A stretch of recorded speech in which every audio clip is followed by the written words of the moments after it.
Orleans city leaders say pushing back the opening date of the NOPD crime lab would require action by the city council. As Gabby Killett reports, the state crime lab says it needs millions more dollars to keep up with its workload. The Louisiana State Police Lab says it needs between $4 and $5 million to outsource processing DNA in rape and homicide cases. That's on top of the more than $4 million New Orleans City Council members and State Representative Mandy Landry already dedicated to the lab.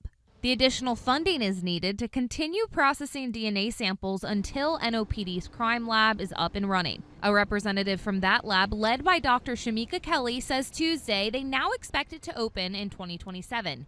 It came as a surprise to City Council member Leslie Harris, who says the change will require action by the council. We had an ordinance that required the DNA lab to be accredited by 2026. Are we going to have to change that timeline? It sounds like from your testimony today that we need to move into 2027 and change the ordinance. I was not aware of that. My directive from Dr. Kelly has always been 2027.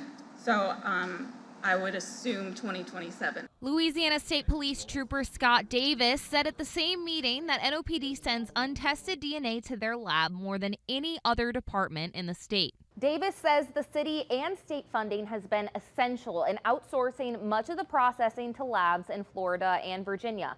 He says the outsourcing has helped cut more than 1,000 sexual assault kits waiting to be processed down to about 100.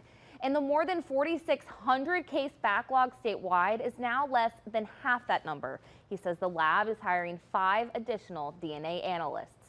And the outsourcing provides faster turnaround times and eases the workload on the in-house analysts. Orleans Parish District Attorney Jason Williams says community leaders' attention on processing DNA, especially sexual assault kits, has been essential in successful prosecution.